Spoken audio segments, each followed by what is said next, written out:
Hello everyone, welcome to this session. I hope सब लोग बढ़िया हैं, सब लोग मस्त हैं। तो आज के इस सेशन में हम लोग एक बहुत ही इंपॉर्टेंट अपडेट के बारे में बात करने वाले हैं। आपका जो नया सैम्पल रजिस्ट्रेशन सिस्टम है उसके बारे में बात करेंगे, और जो आपका लेटेस्ट नेशनल फैमिली हेल्थ सर्वे है उसके बारे में हम लोग आज यहाँ पे बात करने वाले हैं। एग्जाम के पर्सपेक्टिव से ये काफ़ी इंपॉर्टेंट है, और यहाँ पे कुछ कुछ देखो, यहाँ पे डेटा बहुत सारा है, बट कुछ स्पेसिफिक चीज़ें हैं जो आपको मालूम होनी चाहिए, जो शायद आपसे एग्जाम में पूछ सकता है। तो उन पॉइंटर्स पे यहाँ पे हम लोग बात करने वाले हैं। तो स्टार्ट करते हैं आज के सेशन को। तो पहले हम लोग बात करेंगे आपके सैंपल रजिस्ट्रेशन सिस्टम, एसआरएस जिसको हम लोग बोलते हैं। एंड एसआरएस के बारे में थोड़ी सी बात कर लेते हैं पहले। तो जो लेटेस्ट रिपोर्ट एसआरएस की आई है वो अभी रिलीज हुई है आपकी मई 2026 में, एंड जो आपका रेफरेंस ईयर है वो यहाँ पे 2024 है।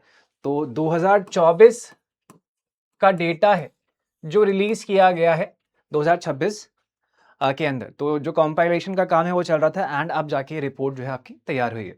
तो इसको कौन तैयार करता है? आपका सैंपल रजिस्ट्रेशन सिस्टम जो है वो आपका office of the registrar general of India, ये इसको तैयार करता है। तो ये एक डेमोग्राफिक सर्वे जहां पे आपके अलग अलग डेमोग्राफिक इंडिकेटर्स पे डेटा जो है इकट्ठा किया जाता है।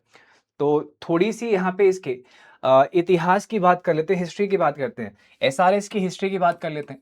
तो एसआरएस की शुरुआत जो हुई थी वो पहले पायलट बेसिस पे हुई थी, और इसकी शुरुआत इसलिए हुई थी ताकि लगातार जो है आपकी पॉपुलेशन से जुड़ा हुआ जो रिलायबल डेटा है हमको मिल सके। तो जो पायलट प्रोजेक्ट पहली बार स्टार्ट हुआ था वो स्टार्ट हुआ था आपका 1964 65 में। तो पहले पायलट बेसिस पे इसको स्टार्ट किया गया था, एंड फिर आपका 1969 1970 इस साल में आपका फुल फ्लैश्ड यानी कि पूरा जो है आपका सर्वे कंडक्ट किया गया था। तो ये थोड़ा सा बैकग्राउंड है इसके बारे में। ऑलराइट, अब आगे देखते हैं। Now, the sample registration system SRS provides reliable annual estimates of infant mortality rate,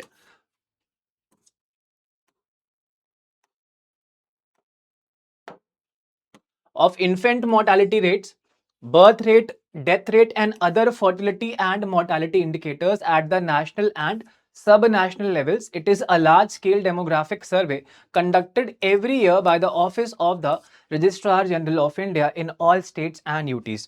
तो ये याद रखिएगा, इंपॉर्टेंट है यहाँ पे ये चीज।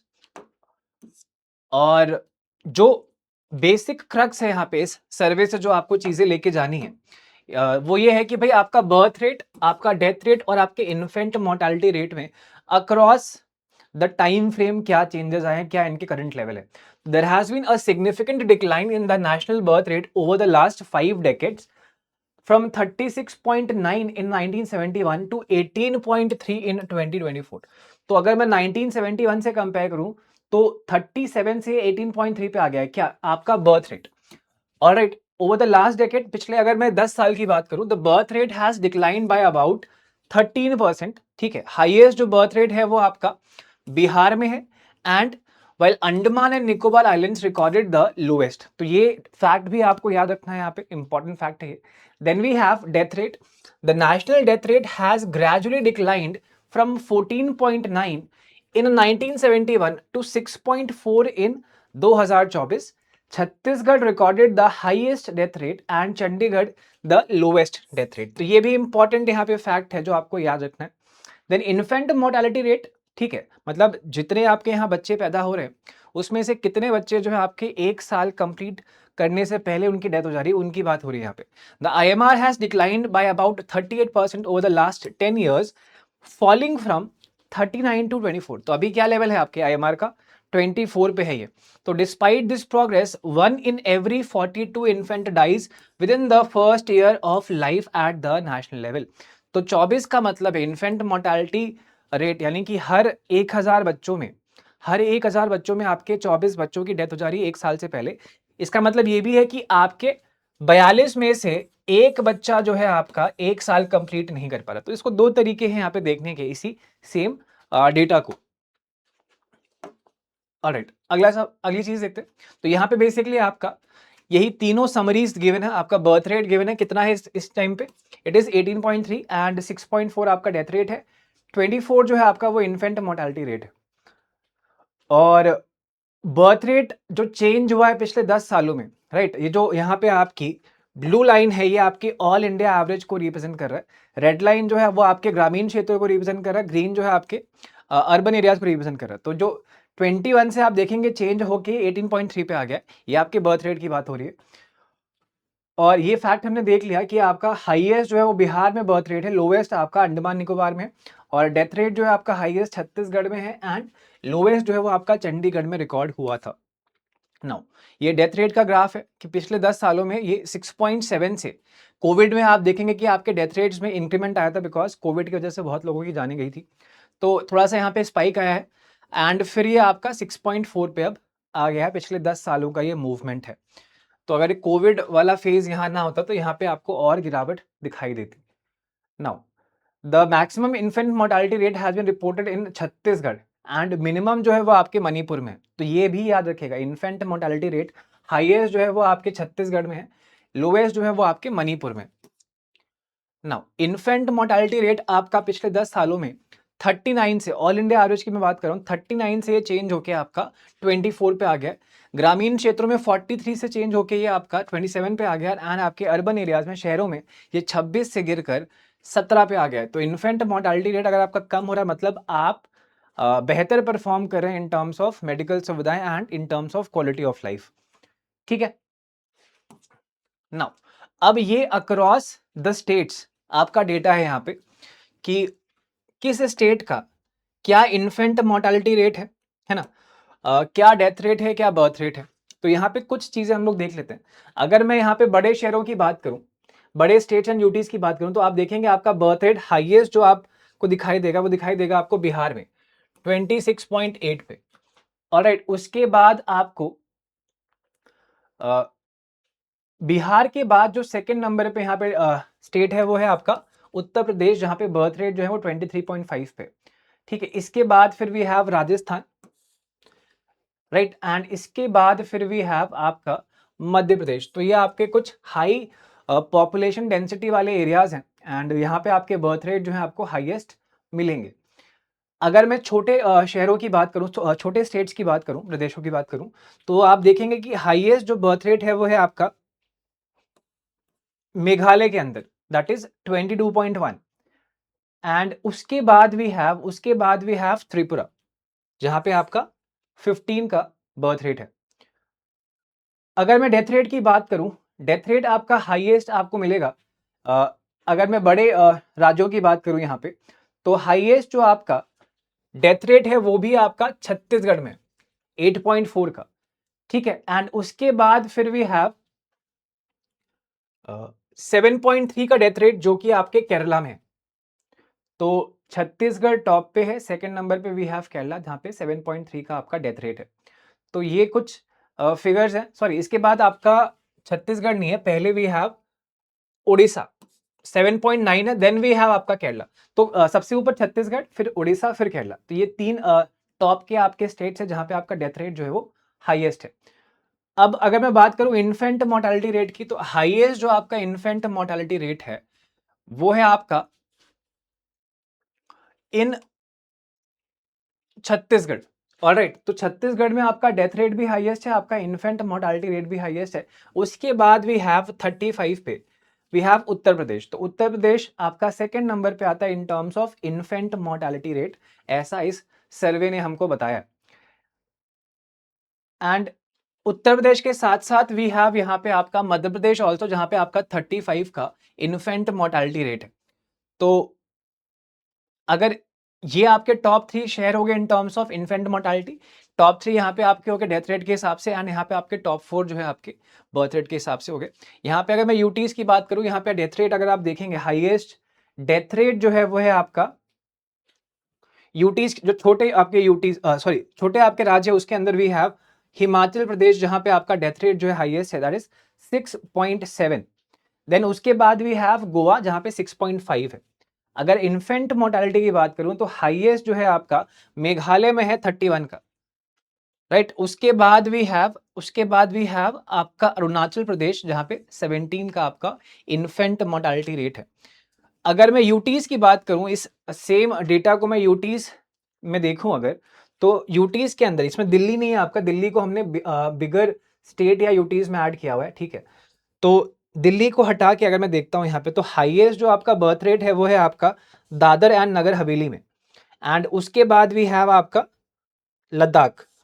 तो ये दो आपके छोटे यूटीज हैं, केंद्रीय शासित प्रदेश, जहां पे आपका हाईएस्ट बर्थ रेट है। अगर मैं डेथ रेट की बात करता हूं, तो डेथ रेट आपका हाईएस्ट है आपके पुडुचेरी में, इन सभी में से। एंड उसके बाद भी हैव आपका अंडमान एंड निकोबार, ठीक है। एंड अगर मैं इन्फेंट मोर्टालिटी की बात करता हूं, तो हाईएस्ट आपका अंडमान में है, और उसके बाद फिर भी हैव आपका दादर एंड नगर। तो दादर एंड नगर हवेली एंड अंडमान में आपका दोनों में same level of infant mortality rate है। उसके बाद भी हैव आपका पुडुचेरी। तो ये कुछ चीजें हैं, देखो आप सब कुछ तो याद यहाँ पे नहीं कर सकते, बट ये कुछ टॉप के स्टेट्स हैं जिनको आप याद रख सकते हैं in terms of birth rate या डेथ रेट या फिर आपका इन्फेंट मोर्टालिटी रेट। तो कोशिश करिएगा कि आपको ये चीज याद रहे। आगे बढ़ते हैं नाउ। तो ये था आपका सैंपल रजिस्ट्रेशन सिस्टम, जहां से आपको ये बातें याद रखी जो हमने डिस्कस करी अभी। अब हम लोग बात करेंगे आपके नेशनल फैमिली हेल्थ सर्वे 6 की। नेशनल फैमिली हेल्थ सर्वे, जो कि 6 नंबर का सर्वे है। तो इसकी भी थोड़ी सी हिस्ट्री की बात करते हैं कि पहली बार ये सर्वे जो है आपका कब हुआ था, एंड जो ये सर्वे का डेटा अभी हमें मिला है, ये एक्चुअल सर्वे किस टाइम पे किया गया था, इसकी हम लोग बात करेंगे यहाँ पे। तो जो नेशनल फैमिली हेल्थ सर्वे 1 था, नेशनल फैमिली हेल्थ सर्वे पहला था, फर्स्ट था, ये आपका 1992 93 के लिए इसका सर्वे किया गया था। और अब जो हम लोग पढ़ रहे हैं वो छठा सर्वे है आपका। तो छठे सर्वे का जो सर्वे हुआ है बेसिकली, मतलब एनएफएचएस 6 का जो सर्वे हुआ है, उसका जो पीरियड है वो आपका 2023 से 24 के बीच में। तो इस टाइम फ्रेम में आपका डेटा जो है इकट्ठा हुआ था, एंड फिर डेटा को कंपाइल करके उसका एनालाइज करके रिपोर्ट जो है अब पब्लिश करी गई है। तो 2023 से 24 के बीच में सर्वे कंडक्ट किया गया था, इसको याद रखिएगा। तो the national family health survey 23-24, that is the NFHS 6, the sixth in the NFHS series, provides information on population health and nutrition for India and each state, UTs, and specifically यहाँ पे इस बार मणिपुर को कवर नहीं किया गया। तो इस सर्वे में, नेशनल फैमिली हेल्थ सर्वे 6 में आपका मणिपुर का डेटा नहीं है, ये भी याद रखिएगा। तो the ministry of health and family welfare कौन करवाता है इसको? Ministry of health and family welfare, government of India designated the international institute of population sciences, IIPS इसको हम लोग बोलते हैं, Mumbai as the nodal agency to conduct the National Family Health Survey 6. NFHS 6, the first in the NFHS series, was conducted by IIPS without any technical or financial support from external organizations. तो पहला सर्वे है आपका family health सर्वे जो बिना किसी बाहरी support द्वारा IIPS द्वारा खुद अपने दम पे किया गया। इससे पहले भी IIPS इसको कर रहा था, लेकिन ये बाहर से हेल्प इसको लेनी पड़ती थी, बट इस बार इन्होंने खुद अपने दम पे इसको किया है यहाँ पे। The main objective of each successive round of the NFHS has been to provide high quality data on health and family welfare and emerging issues in this area. NFHS 6 data will be useful in setting benchmarks and examining the progress of health sector that has made over time. तो आपके health के क्षेत्र में हमने क्या progress किया वो आपको यहाँ पे मालूम पड़ता है। अब देखो, इस सर्वे को 4 भागों में बांटा गया, 4 भागों में बांटा गया, ठीक है।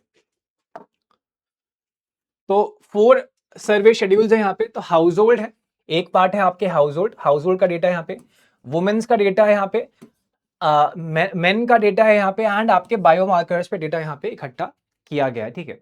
एंड वो canvass in local languages using computer assisted personal interviewing, CAPI, ठीक है। In the household schedule, जो पहला पार्ट है यहाँ पे, information was collected on all usual members of the households and visitors who stayed in the household the previous night as well as socio economic characteristics of the household, health insurance coverage, land ownership etcetera. तो जो भी house hold, मतलब आप पूरे house hold का data इकट्ठा कर रहे हो, तो जो भी उस घर में लोग हैं, एंड जो पिछली रात कोई इंसान, अगर मान लो कोई रिलेटिव आया था उस घर में रुका था, तो उसके बारे में आप डेटा यहाँ पे इकट्ठा कर रहे हो। किन किन चीज़ों पे कर रहे हो आप? जैसे आपका हेल्थ इंश्योरेंस कवरेज हो गया, लैंड ओनरशिप हो गया, एक्सेट्रा, इन सब चीजों पे आप डेटा इकट्ठा कर रहे हो।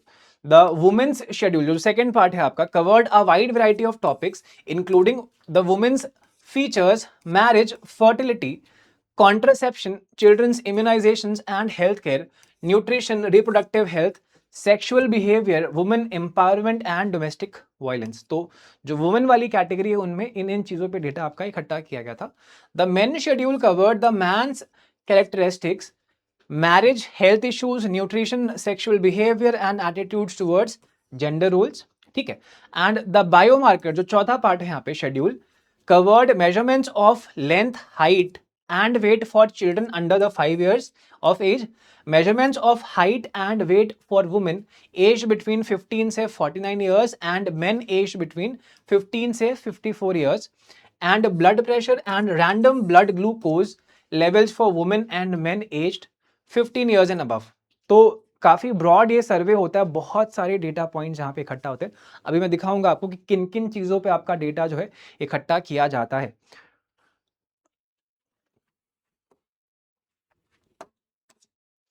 नाउ इसके अलावा, now in addition women and men were requested to provide some few additional drops of blood from a finger prick for lab testing for HIV, hepatitis B and hepatitis C। तो ये चीजें भी यहाँ पे add करी गई हैं इस पर। तो additionally dried blood spot was collected for children aged 4 से 5 years for hepatitis B testing।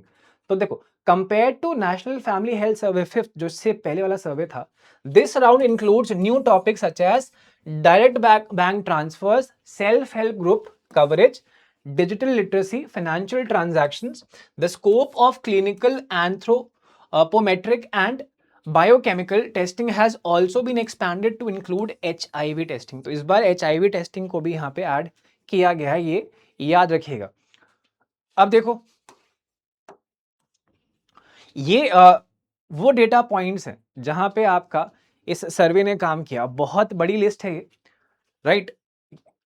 40 यहाँ पे है, 73 तक यहाँ पे, एंड फिर आपका लगभग 101 पैरामीटर्स है जिस पे डेटा इकट्ठा करके एनालिसिस यहाँ पे किया गया। हम लोग को ये सब कुछ याद नहीं करना बिकॉज पॉसिबल भी नहीं है। तो कुछ इंपॉर्टेंट चीजें जो आपको याद रखनी है उसकी बात कर लेते हैं। तो जैसे कि आपका, अगर मैं बात करूं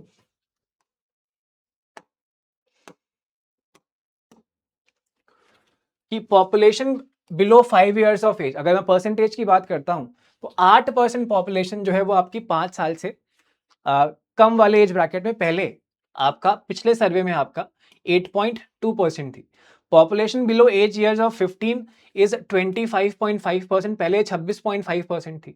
population age 60 years and above, तो पहले आपका लगभग 12% लोग 60 साल के ऊपर थे, अब आपका लगभग 13%, यानी कि आपकी पॉपुलेशन, आप देखो यहाँ पे कि कम एज वाले ब्रैकेट में पॉपुलेशन कम हो रही है और जो ज्यादा एज ग्रुप है यानी कि 60 से ऊपर वाले जो बूढ़े लोग हैं उनकी पॉपुलेशन यहाँ बढ़ रही है। यानी कि जो डेमोग्राफिक डिविडेंड था हमारे पास वो थोड़ा सा अब कमजोर पड़ रहा है, ठीक है। तो population living in house holds with electricity, तो पहले आपके 96.8% हाउस होल्ड के पास इलेक्ट्रिसिटी थी, अब 98.3% हाउस होल्ड के पास है यहाँ पे। तो house hold using iodised salt, तो पहले 94.3% था, अब ये 94.2% हो गया, ये कम हो गया यहाँ पे। Household with any usual member covered under a health insurance या फाइनेंसिंग स्कीम, तो पहले 41% हाउसहोल्ड थे ऐसे, अब 60.2% हो गए। Household with any usual member having a bank account और पोस्ट ऑफिस अकाउंट, तो आप देखिए पहले यहाँ पे 95.7% लोग थे, अभी 98.2% हो गया। तो female population age 6 years and above who have ever attended school, ये इंपॉर्टेंट डेटा है। इसको अगर मैं देखता हूं तो पहले ये 71.8% था, अब ये 73.7% हो गया। Household with any usual female member owning a house and और लैंड अलोन और जॉइंटली विद अदर्स, तो ऐसी महिलाएं जो है आपकी 18.8%, पहले 14% थी। तो अब चिल्ड्रन एज 2 से 4 years who attended pre school, ऐसी जो संख्या है बच्चों की वो 47% है, अब पहले 40% थी। मतलब 2 से 4 साल के बच्चे जो प्री स्कूल जा रहे हैं, ठीक है, तो वुमेन विद 10 और मोर इयर्स ऑफ स्कूलिंग जो है वो 46% है, 46.4, पहले से बढ़ी है 41 से। मेन विद 10 और मोर इयर्स ऑफ स्कूलिंग ये 54.6 है, जो कि 50.2 से बढ़ा है। Women who have ever used internet, तो 64.3% महिलाएं, इसमें काफी बड़ा चेंज आया, 33% से 64.3%, very big change. Men who have ever used internet, तो पहले ये 51% था, अब ये 80.5% हो गया। नाउ इसके अलावा टोटल फर्टिलिटी रेट जो अब हो गया, टीएफआर जो है आपका, पहले भी 2 पे था, अभी भी 2 पे है। ग्रामीण क्षेत्रों में जो टीएफआर है वो 2.1 है और शहरों में ये 1.6 है। जो रिप्लेसमेंट का लेवल होता है वो 2.1 होता है, तो हम लोग उसके भी नीचे आ गए। अब टीएफआर आपके नेशनल फैमिली हेल्थ सर्वे के हिसाब से 2.0 है, मतलब 2 पे आ गया है। लेकिन आपका जो एसआरएस है, जो अभी हमने डिस्कस किया था, एसआरएस के हिसाब से आपका टीएफआर जो है वो आपका क्या है, वो आपका 1.9 पे आ गया। तो दोनों सर्वेस में डेटा जो है अलग अलग है इस पर्टिकुलर पॉइंट पे, इसको याद रखिएगा, ठीक है। उस पे 1.9 आया था, इस पे आपका 2.0 है। तो इसके अलावा और बहुत सी चीजें हैं, बट इतनी चीजें आप याद नहीं कर पाएंगे। मैं ये पीडीएफ प्रोवाइड कर दूंगा, तो अगर आप और यहाँ पे देखना चाह रहे हैं तो आप देख सकते हैं।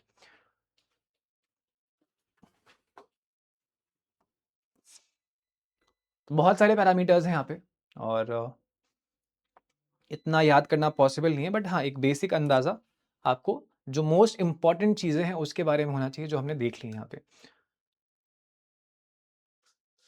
ऑलराइट, अच्छा, जैसे एक चीज यहाँ पे ये इंपॉर्टेंट है, वुमेन हु आर ओवरवेट और ओबीस, जिनका बीएमआई जो है 25 से ज्यादा है, तो ऐसी आपकी 30.7% महिलाएं हैं, पहले 24% थी, तो ओबेसिटी बढ़ी है यहाँ पे। मेल्स के केस में ये चीज 23 से 27 पे आई है, तो यहाँ पे भी ये चीज बढ़ी है। तो जिनका बीएमआई जो है नॉर्मल से ज्यादा है, तो उन लोगों की संख्या यहाँ पे बढ़ी है, ठीक है।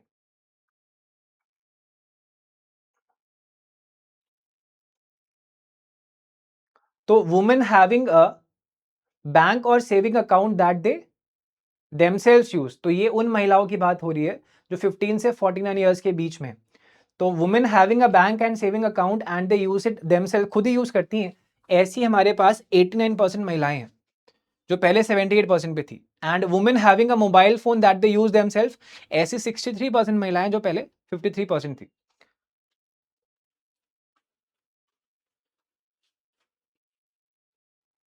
एक चीज और थी, हाँ, इंस्टीट्यूशनल बर्थ्स की अगर मैं बात करूं, तो लगभग 90.6% जो बर्थ्स होती हैं वो आपके किसी ना किसी प्राइवेट या सरकारी संस्थान में होती है, हॉस्पिटल में होती है।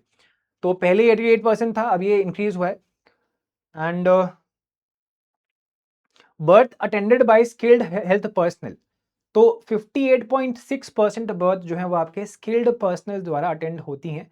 ये पहले से कम हुआ है, पहले ये 62% पे था। अब ये इंटरेस्टिंग है, बिकॉज आप ये कह रहे हो, यहाँ पे ये डेटा ये कह रहा है कि जो आपकी बर्थ्स हो रही हैं उसमें जो ट्रेंड लोग हैं, डॉक्टर्स जो होते हैं, जो उस बर्थ को करवा रहे हैं, तो उन संख्याओं में कमी आई है, ऐसी बर्थ्स में कमी आई है। तो ये डेटा यहाँ पे इस चीज पे पॉइंट कर रहा है।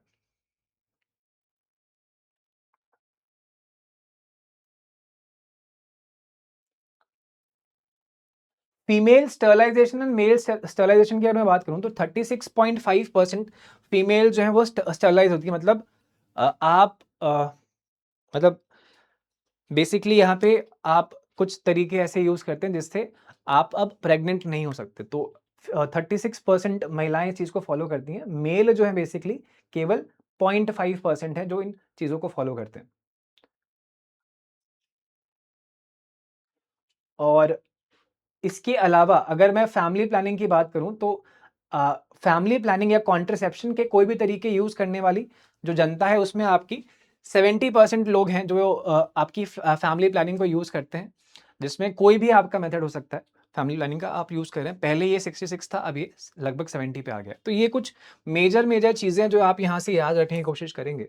ऑलराइट, तो बाकी मैं पीडीएफ या शेयर कर दूंगा आप लोगों के साथ। अच्छा, ये भी इंपॉर्टेंट है बिकॉज ये चीज़ें मेंशन्ड है स्पेसिफिकली आपकी वेबसाइट पे। अगर आप वेबसाइट खोलते हैं नेशनल फैमिली हेल्थ सर्वे की, तो आपको ये डेटा वहाँ पे दिख जाएगा। तो ये इस डेटा को देख लेते हैं एक बार हम लोग, कि जैसे ये डेटा क्या पॉइंट कर रहा है कि mothers receiving post natal care within 2 days of delivery, तो इसमें आपका इंक्रीमेंट हुआ है। पिछले सर्वे से मैं कंपेयर करूं तो डिलीवरी के जस्ट बाद में जो केयर मिलती है या मिलनी चाहिए महिलाओं को, उसमें इंक्रीज हुआ है 78% से 82.8% पे।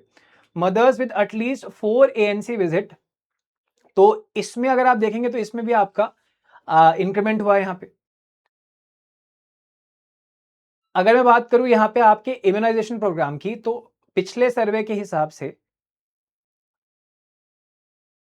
62% था आपका इम्यूनाइजेशन, अब ये बढ़ के 82.6% पे आ गया।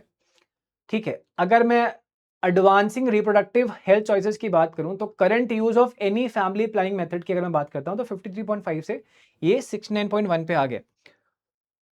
Mothers having antenatal checkup in the first trimester की अगर मैं बात करता हूं तो इसमें भी आपका इंक्रीमेंट हुआ है। आपको पिक्चर समझ में आ रहा होगा कि ये क्या बात हो रही है यहाँ पे, कि प्रेगनेंसी से पहले जो चेकअप्स होते हैं उनकी बात हो रही है।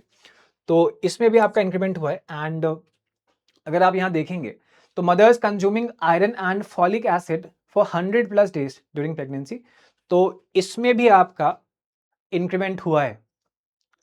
एंड फुल्ली वैक्सीनेटेड चिल्ड्रन अगर मैं बात करूं 12 से 23 महीनों के बीच में, तो इस नंबर में भी आप देखेंगे कि इंक्रीमेंट यहाँ पे हुआ है 83.8% से 87% पे गया है ये।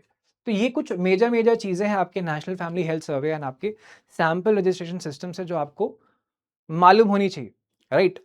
सो this is the Telegram group का link, this is the link, ये नाम है, इससे आप सर्च कर सकते हैं, इसको आप स्कैन कर सकते हैं।